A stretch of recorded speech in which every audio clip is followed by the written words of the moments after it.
Esses dias, eu sou um consumidor inveterado de meme, né? Sabe, né? Meme da internet, né? Esses dias apareceu um meme pra mim, um celular, a foto de um celular antigo, na capinha, né? Capinha ali e tal. E embaixo escrito assim, a capa era pra proteger o chão. Cai e quebra o chão, em vez de quebrar o celular. E eu olhei, eu pensei, rapaz, eu tive um celular igualzinho esse. Com uma capa igualzinha a essa.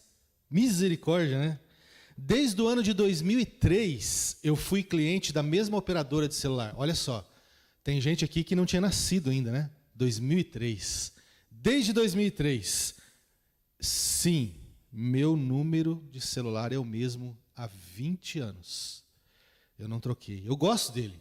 É fácil, rápido e prático de decorar, né?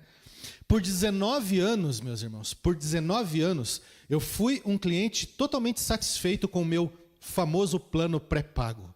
Excelente, excelente. Era assim, eu colocava crédito e usava o serviço por 30 dias. Simples assim. Né? A operadora, tá? Acho que não entendeu. Né? Mas enfim, até que um dia, surpreendentemente,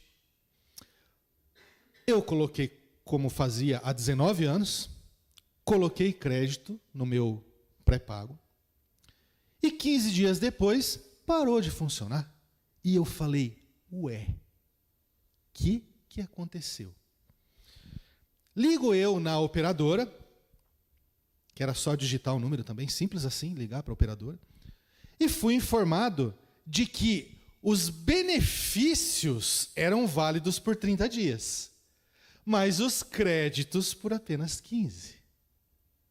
E eles tentaram realmente me convencer que que existia lógica nisso. Existia lógica em eu comprar um crédito e ter benefícios válidos por 30 dias, mas que eu poderia só usar por 15, afinal de contas o crédito vencia em 15 dias. Obviamente que eu fiquei decepcionado. Mas, gente, durante 19 anos, eu comprei créditos e usava por 30 dias. O que a operadora fez? Ela mudou uma palavra. Já não era crédito válido por 30 dias. Deixa eu explicar melhor. Já não eram... aquele valor que eu comprava de créditos já não valia por 30 dias. Eles trocaram a palavra créditos pela palavra benefícios. Então é assim, você tem WhatsApp, Facebook, Instagram, tal. Todos esses benefícios são válidos por 30 dias, menos os seus créditos. Gente, eu acreditei, a última vez que eu comprei, quando isso aconteceu, quando comprei crédito, eu acreditei sinceramente que eu ia continuar usando o meu serviço por 30 dias, como eu fiz durante 19 anos. Mas eu estava sinceramente enganado. Porque mudou uma palavra. E aquela verdade foi alterada. Já não era exatamente aquilo. Eu estava sinceramente enganado. Abre a tua Bíblia aí na segunda epístola de João. Lá no finalzinho da Bíblia. A menor carta do Novo Testamento.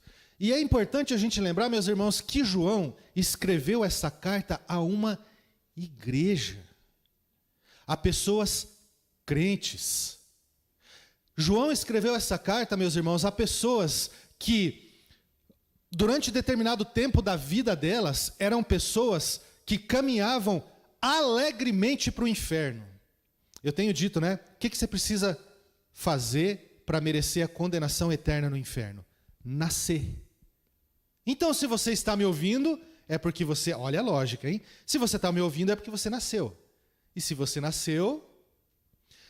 João escreveu essa carta, essa pequena carta, a uma comunidade de pessoas que passou parte da vida delas caminhando, como eu disse, alegremente rumo ao inferno.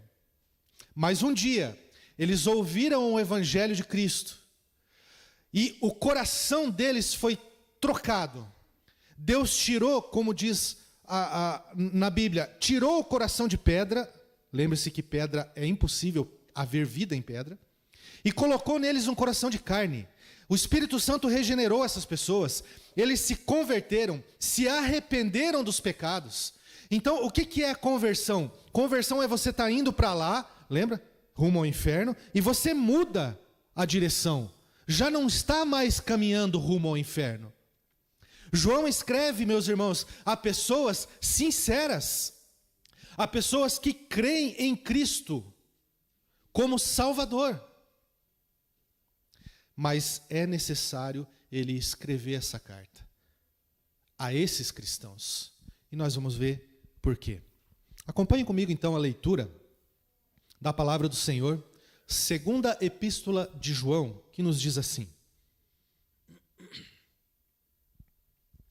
o presbítero à senhora eleita e aos seus filhos, a quem amo na verdade, e não somente eu, mas também todos aqueles que conhecem a verdade, por causa da verdade que permanecem em nós e conosco para sempre.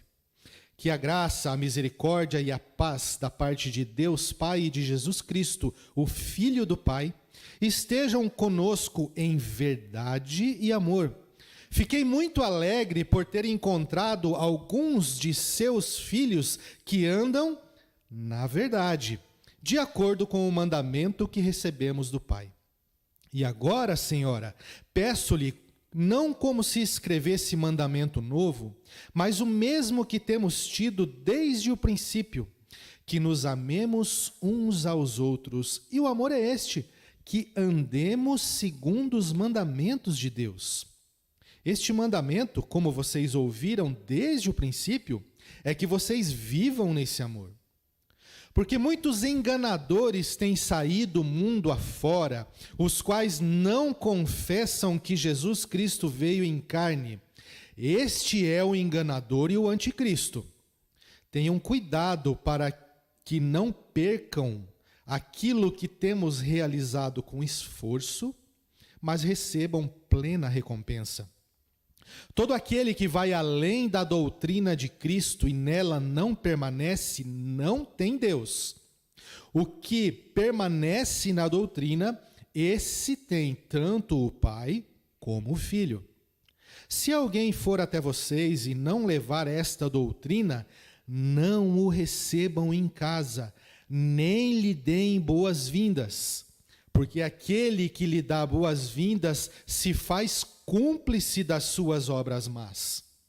Ainda tinha muitas coisas a lhes escrever, mas não quis fazê-lo com papel e tinta, pois espero ir visitá-los e conversaremos de viva voz, para que a nossa alegria seja completa.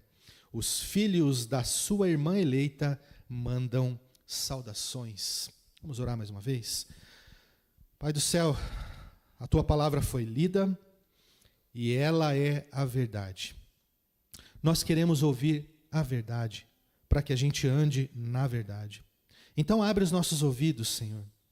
Tira da nossa mente qualquer coisa que venha nos distrair.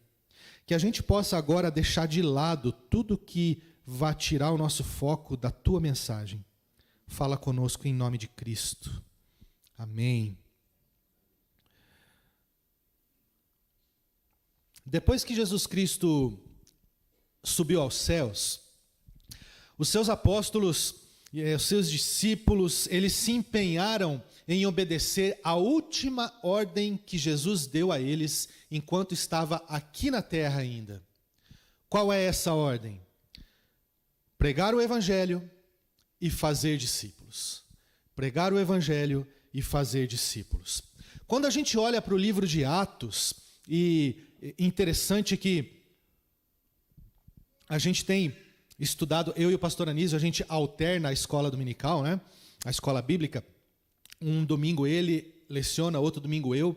Eu tenho falado de discipulado, ele começou a falar agora, a estudar o livro de Atos. E quando a gente olha para o livro de Atos, a gente percebe claramente, meus irmãos, que os convertidos, aqueles que iam se convertendo através da pregação do evangelho, eles passavam a se reunir em igreja. A gente percebe claramente que eles formavam grupos para estudar e discutir e falar a respeito da palavra do Senhor. E é a uma dessas igrejas que João escreve. João, irmão de Tiago, João, filho de Zebedeu, João, apóstolo de Jesus Cristo. O autor do Evangelho, o autor das 3 cartas, o autor também do livro profético de Apocalipse. Veja, João já não é aquele homem impetuoso que desejou que descesse fogo do céu para consumir uma aldeia de samaritanos, porque aqueles samaritanos tinham se recusado a receber Jesus. João já não é mais conhecido como o filho do trovão, mas aqui ele é conhecido como o discípulo amado, como o evangelista do amor. João amava a senhora eleita. É assim que ele se dirige àquela igreja, senhora eleita. João amava os membros daquela igreja, os filhos da senhora eleita. João escreve à senhora eleita, e esse João que escreve à senhora eleita já é um homem idoso, um homem experiente, discipulado pelo próprio Cristo, transformado pelo Espírito Santo. Um homem, meus irmãos, que ele não se cansa de enfatizar. O mandamento é esse, que nos amemos uns aos outros. Perceba a diferença de um homem que lá atrás desejou, simplesmente porque uma aldeia não quis receber Jesus Cristo, desejou que caísse fogo do céu e consumisse aquela aldeia. Agora é um homem que diz assim: não cansemos, meus irmãos, de lembrar que o mandamento é: amemos uns aos outros.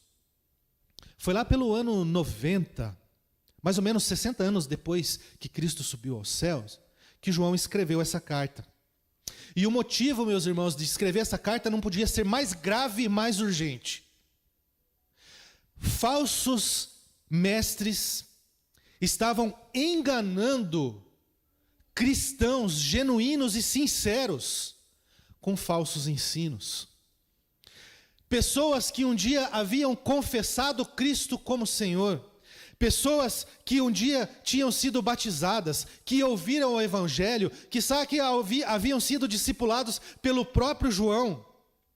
Pessoas essas que se desviaram da verdade e que agora estavam pregando heresias mundo afora. Esses falsos mestres, eles abandonaram a igreja. A gente vê na primeira carta, João escreve: eles eram dos nossos, eles estavam entre nós, mas não eram dos nossos porque saíram. Eram pessoas que frequentaram a igreja, mas se desviaram da verdade. Versículo 7 deixa isso bem claro, olha só: porque muitos enganadores têm saído mundo afora, os quais não confessam que Jesus Cristo veio em carne. Este que não confessa que Jesus Cristo veio em carne é o enganador e o anticristo. Anticristo porque se opõe a Cristo. Não confessam que Jesus Cristo veio em carne. Essa era a heresia que estava sendo disseminada naquele período específico. Trata-se aqui, meus irmãos, de um movimento que surgiu no meio da igreja nascente no primeiro século, conhecido como docetismo. Uma palavra que vem do grego dokel, que é parecer com, ter a aparência de. Os docetistas, eles eram influenciados pela filosofia grega. Eles acreditavam no seguinte: espírito bom, matéria mal. Então tudo que é espiritual é bom, tudo que é material, inclusive o corpo humano, é totalmente mal. Havia esse entendimento. Então, Na cabeça deles, Jesus Cristo, Deus. Deus, Espírito. Espírito, bom. Bom não se mistura com mal. Então, Espírito não se mistura com carne. Então, Cristo não veio em carne. Era isso que eles estavam ensinando. Mas veja, meus irmãos, esse ensinamento, ele já vai totalmente contra o ensinamento de João e dos demais apóstolos. O ensinamento bíblico de que Jesus Cristo nasceu da Virgem Maria. Ele veio como um ser humano, viveu, sofreu, morreu e ressuscitou. Ora, como que um espírito vai morrer? Se Jesus Cristo não tinha corpo, como ele vai morrer? E olha como isso é grave. Porque se Jesus Cristo não tinha corpo, não houve sacrifício pelos pecados. E se não houve sacrifício pelos pecados, continuamos caminhando alegremente para o inferno. Percebe como a preocupação de João, meus irmãos, não era uma preocupação infundada. Ela era uma preocupação que tinha fundamento. Muitos naquela época foram enganados. Não existe razão para a gente duvidar da sinceridade daquelas pessoas. Mas eles foram enganados. Eles estavam sinceramente enganados.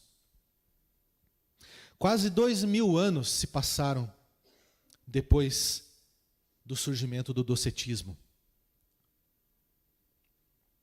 Quase 2000 anos de história. Durante os primeiros 1500 anos de história da igreja, meus irmãos, a igreja ela se afastou astronomicamente da doutrina dos apóstolos.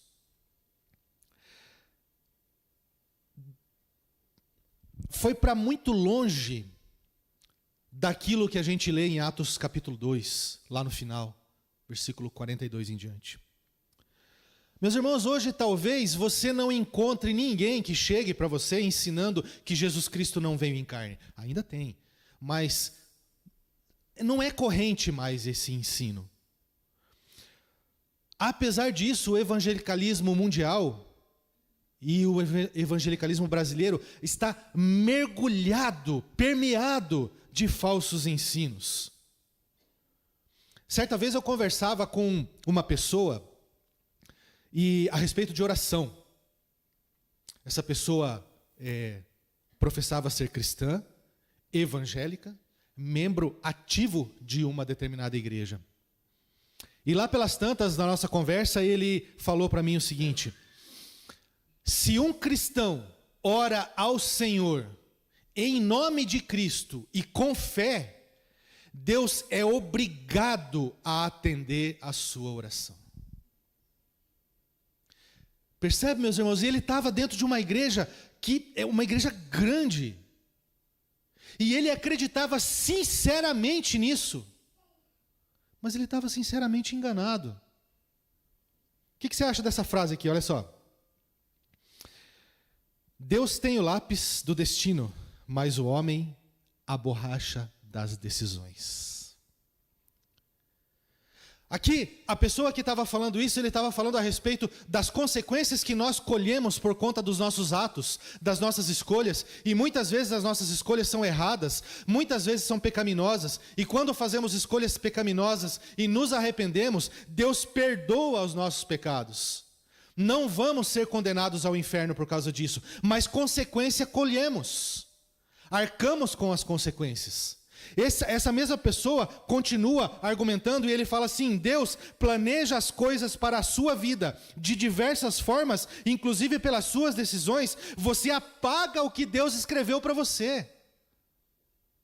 Dentro da igreja evangélica brasileira, aonde a gente às vezes não para pensar que tem heresia. Segura essa. Jesus é o centro do coração de Deus, mas do coração de Jesus, você é o centro. Se colocar uma música, se apagar a luz, jogar uma fumacinha com uma parede preta atrás e o Luciano começar a tocar o teclado aqui, tocar umas notas com um acorde em nona, até eu choro de escutar isso aqui. Você é o centro do coração de Jesus. Que teologia espúria é essa, meus irmãos? Que leva um pregador que se diz cristão dentro de uma igreja a falar um negócio desse. Mas a situação, ela é mais grave do que isso. Porque dentro de igrejas tradicionais, músicas são cantadas, dizendo que os sonhos de Deus são maiores que os meus. Sonho de Deus, meus irmãos. Que teologia espúria é essa que fala que Deus sonha? Sonho é algo que pode ou não se realizar. Deus não sonha, Deus decreta. E nós cantamos um negócio desse, e nós colocamos música nisso, dentro das nossas igrejas. Heresia. Que tipo de teologia que fala numa música e todo mundo chora e canta? Por quê? Porque você é raridade e Deus reconhece o seu valor. Dá uma olhada em Romanos para você ver o valor que você tem sem Cristo. Heresia, meus irmãos, em músicas infiltrada dentro de igrejas tradicionais, igrejas reformadas. Que tipo de teologia a gente tem para colocar um tipo de música dessa? Que tipo de teologia nós temos para cantar isso? E muitas vezes, meus irmãos, a gente não percebe que a igreja está sendo minada por heresias, e a heresia mais perigosa não é aquela que é aparente.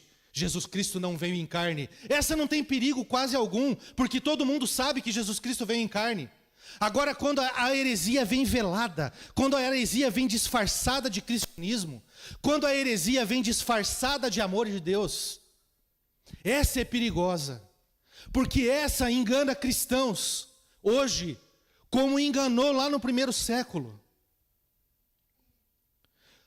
Uma das maiores mentiras que são contadas hoje é que você não precisa estar aqui, domingo após domingo, na igreja reunido. Eu sou igreja. Não, meu irmão, você não é igreja. Você é templo do Espírito Santo, ok. Mas 2 Pedro não fala que você é igreja, fala que você é uma pedra da igreja. Um tijolo não é uma construção, um tijolo não é um prédio inteiro. E aí a pessoa, acreditando em uma falácia dessa, se olha no espelho e diz assim: você é igreja. E já não congrega mais, contrariando o ensino de Hebreus que diz: não deixem de congregar. E ela fala assim: ah, pastor, mas eu assisto o culto online, eu participo do culto online todos os domingos, da minha casa. Não existe culto online, meu irmão. Não existe culto online, minha irmã. Culto está acontecendo aqui. Meu querido, se você está assistindo, acompanhando a gente pela internet, pelo YouTube agora, saiba que você está assistindo ao culto que nós estamos prestando. Porque nós estamos reunidos aqui. Porque desde o Antigo Testamento, meus irmãos, as palavras usadas para descrever o povo de Deus e a adoração que o povo de Deus prestava e presta ao Senhor, elas indicam reunião, assembleia, igreja. Elas apontam para as pessoas, para os cristãos, saindo da casa deles e indo até determinado lugar se reunir para adorar o Senhor.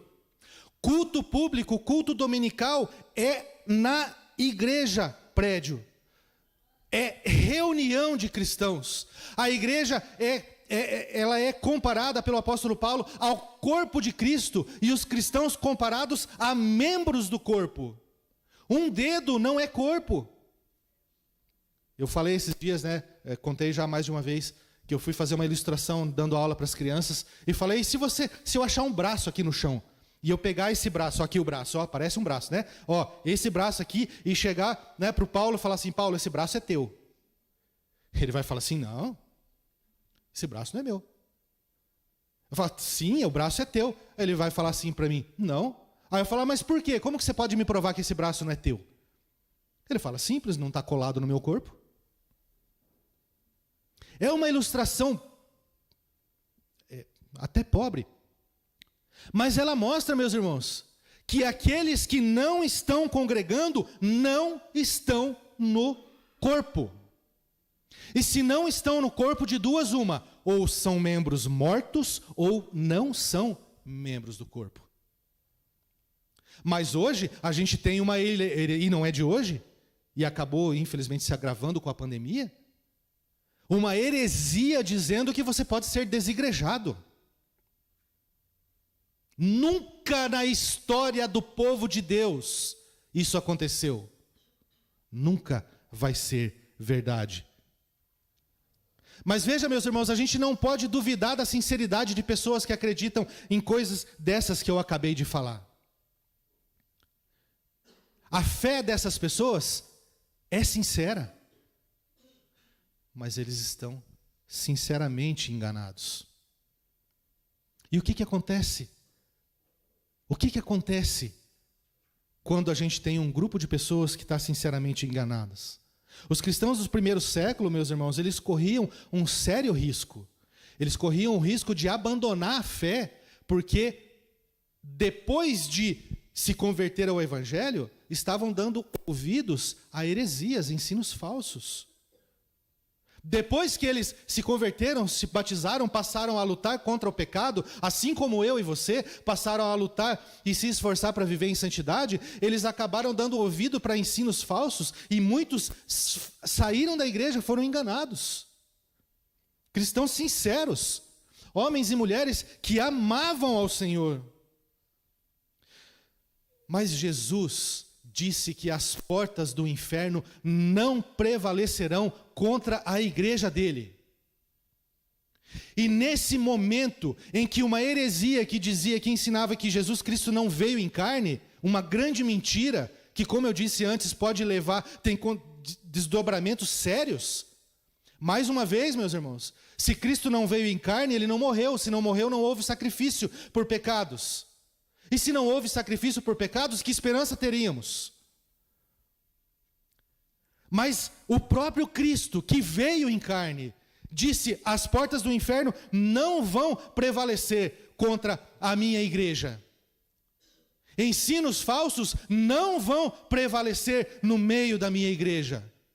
E dentro dessa igreja, a senhora eleita, para a qual João escreveu a sua segunda epístola, havia, pela providência do Senhor, um grupo de irmãos maduros, fiéis, que perseveravam na doutrina dos apóstolos, e um dia eles se encontraram com João. O Evangelho de Cristo havia sido apresentado por eles, por um pastor que fundou aquela igreja, agora um pastor idoso, um pastor que havia há alguns anos já se mudado para outra cidade. Sabe-se lá quanto tempo fazia que aqueles irmãos não viam, não conversavam com aquele querido pastor. Mas agora eles se encontram. E a alegria acontece, e aquele pastor olha e começa a conversar com eles, e se alegra por perceber que eles estão perseverando na doutrina dos apóstolos. Então o pastor pergunta: olha, e a igreja? Como que está a igreja lá? E eles começam a contar: pastor, mas que coisa, tá muito bom. Cada um dos cristãos entende que ele é um missionário, eles estão pregando o evangelho, eles estão discipulando, tem muita coisa boa. Você precisa ver, pastor, precisa ver. O departamento infantil, a gente está precisando já mudar para outro lugar, porque já não cabe mais, não está mais cabendo criança no departamento infantil. E a escola bíblica dos adultos? Isso aí a gente já mudou faz tempo para outro lugar, porque aquela sala que estava lá era pequena demais. A gente teve que levar para um lugar maior, porque aquele povo, pastor, aquele povo, eles entenderam que eles precisam estar ouvindo constantemente da palavra do Senhor, se aprofundando no conhecimento do Senhor, se aprofundando no conhecimento de Deus. Mas a igreja está crescendo, Senhor. Assim, pastor, está crescendo. Por quê? Porque a gente prega o evangelho, pessoa se converte, chega lá, a gente vai discipular, a gente acolhe aquelas pessoas, se torna uma família. Está crescendo a igreja. A gente está plantando mais 2 pontos de pregação lá na vila do lado lá. Mas tem uma coisa, pastor, que está difícil. Sabe, alguns dos membros mais antigos lá, eles acabaram se desviando. Eles não acreditam mais que Jesus veio em carne. E eles saíram da igreja. E está atrapalhando o pastor, porque como eles conhecem muita gente, eles estão pregando, eles estão ensinando essa heresia para muita gente, e tem muita gente que está acreditando. Mas como eu disse, meus irmãos, Jesus Cristo falou, as portas do inferno não prevalecerão contra a igreja do Senhor. É por isso que Deus manteve um grupo de irmãos, de cristãos firmes na doutrina. É por isso que Deus levou esses irmãos, esse grupo de irmãos, a se encontrar com João. Não foi por acaso, não foi um alinhamento de Saturno com o Sol e o planeta Terra e Plutão, não sei nem se isso dá para fazer, mas não, foi providência do Senhor. Deus levou aquele grupo de irmãos para ir lá falar com João. E Deus inspirou João a escrever aquela carta. E veja, João é enfático. Quem nega que Cristo veio em carne é enganador e anticristo. Ele escreve assim, não se misturem com eles, não deem ouvidos a essa falácia. Não recebam eles em casa, porque senão vocês vão acabar se tornando participante dos ensinos errados deles. João escreveu essa carta, meus irmãos, alertando aquela igreja de que havia um ensino errado, mas que as pessoas precisavam ficar espertas. As pessoas, aqueles cristãos, lembra que eu falei no começo? Eram todos cristãos, sinceros, mas eles precisavam ficar espertos e perseverar na doutrina dos apóstolos e caminhar nos mandamentos do Senhor, para que eles não fossem sinceramente enganados. A nossa igreja, meus irmãos, a Igreja Presbiteriana do Brasil e aqui a Igreja Presbiteriana Filadélfia, ela segue a linha de teologia reformada. A teologia reformada, ela tem uma expressão interessante para se referir ao povo de Deus. Igreja invisível. Igreja invisível. Veja, a igreja visível, as igrejas locais, as várias igrejas locais, Batista, Assembleia, Presbiteriana do Brasil, Conservadora, Presbiteriana Renovada, são igrejas visíveis. Essas igrejas visíveis fazem parte da igreja visível, compõem a igreja visível. Essa igreja visível, dentro dela tem pessoas realmente convertidas e tem pessoas que não se converteram, que a gente chama de cristãos nominais. Mas a igreja invisível, ela é formada pelos eleitos e somente pelos eleitos. Eles estão espalhados pelo mundo inteiro. Então, dentro de todas as igrejas visíveis, você tem espalhada a igreja invisível. E é contra essa igreja invisível que as portas do inferno não prevalecerão. Quando a nossa filha mais velha começou a engatinhar e a andar, eu e a Joyce, a gente tinha que, pensa, 100% do tempo, olho, né? Olho na figura. 10 meses começou a andar. 9 meses começou a engatinhar, 8, acho, e 10 meses começou a andar. Grande. Tinha uns 38 centímetros de altura, estava andando, correndo para lá e para cá, né? E a gente lá, não põe a mão no forno, está quente, vai queimar. Não pega esse bicho, isso aí é aranha, não pode comer não. Não enfia o dedo na tomada não, vai levar choque. Não pega nisso aí. Não sabe? Cuidando. Porque tinha coisa que, não vai perder a escada, 5 metros de altura, tu cai aí, você vai embora, não volta mais. Chegou um tempo, óbvio, né, meus irmãos, que ela cresceu e entendeu, então a gente não precisava mais falar para ela assim, não enfia o garfo na tomada. Ela já sabia, caminhava com as próprias pernas. Ela tinha 10 anos quando nasceu a nossa filha mais nova. E adivinha? Não põe a mão no forno, vai queimar.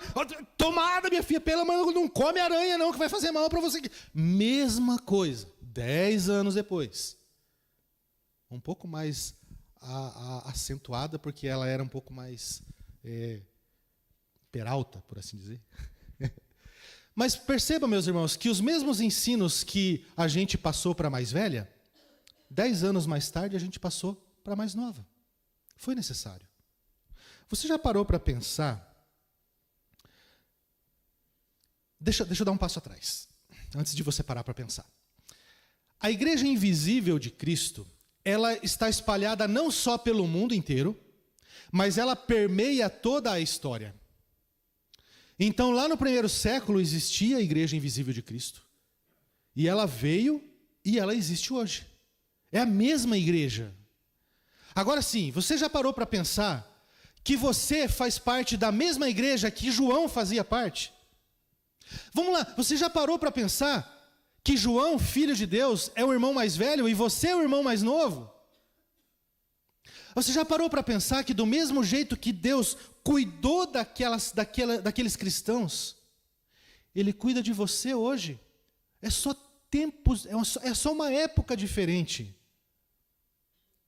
Você já parou para pensar que assim como as minhas 2 filhas tinham a tendência de fazer as mesmas coisas erradas, enfiar a mão no forno quente, enfiar o dedo na tomada, nós temos a tendência de cair nas mesmas falácias que aqueles irmãos do primeiro século? Porque veja, meus irmãos, heresia é heresia. Ela pode vir com um jeitinho um pouco diferente, mas a base é sempre a mesma.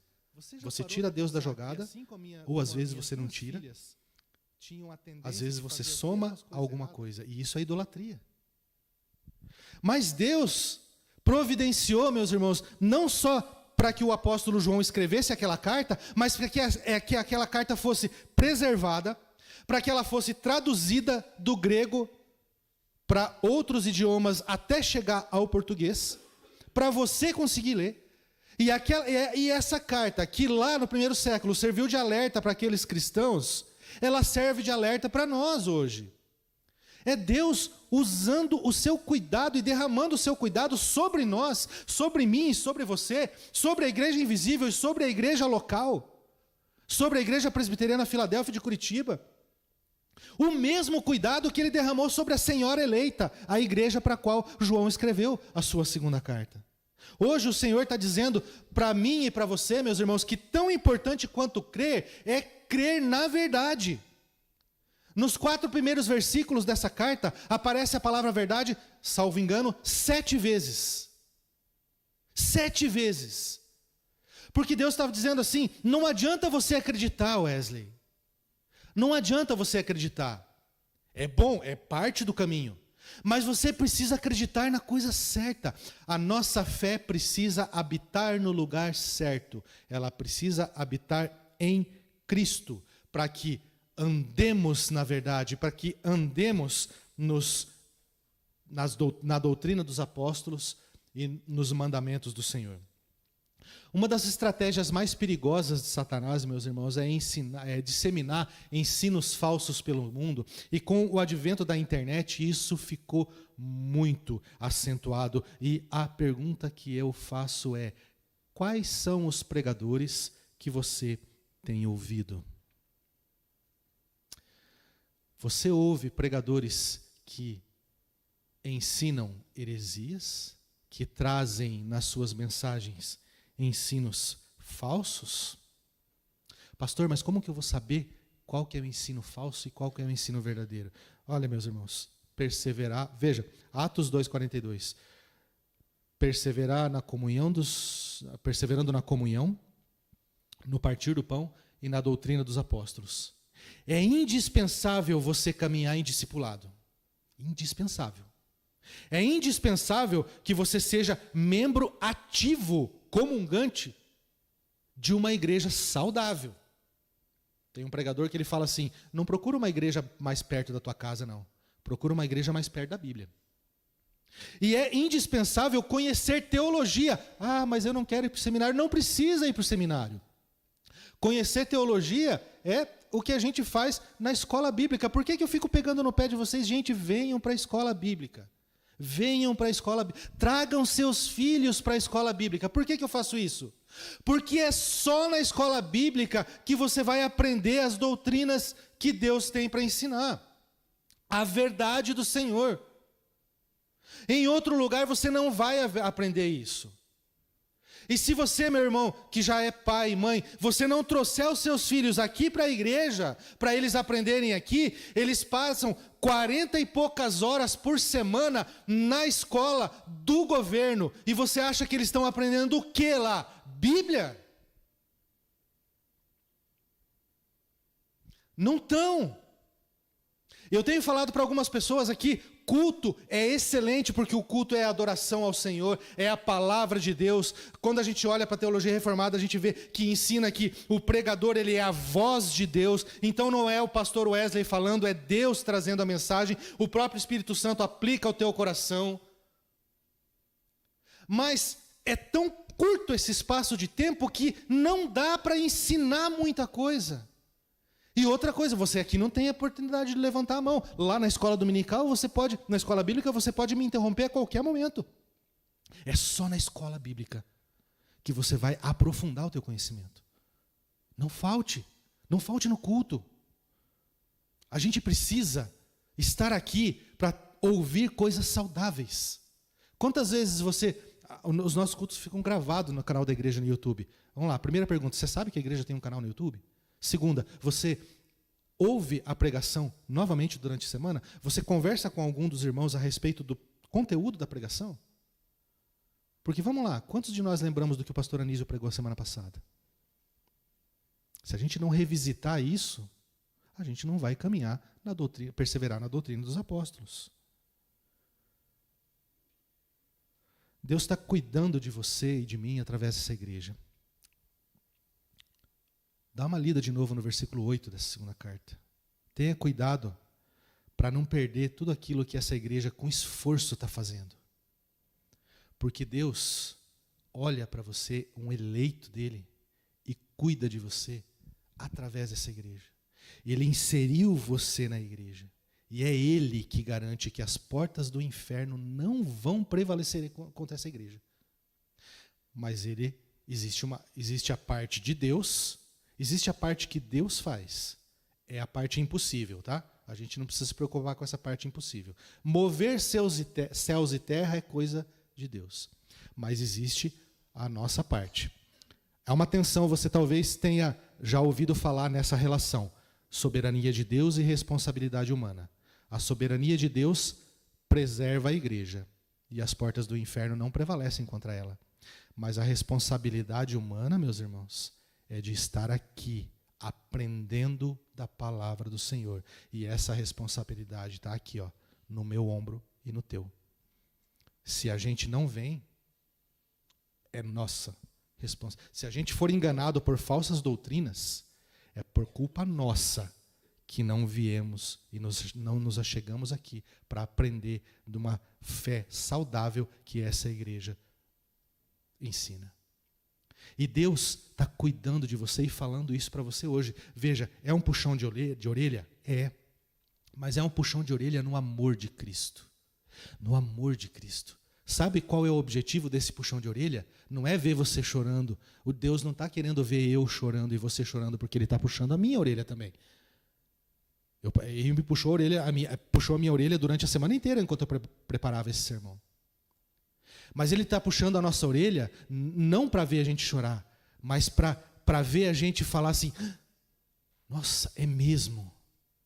E ver a gente perseverar na doutrina dos apóstolos e caminhar nos mandamentos dEle, porque isso alegra o coração dEle.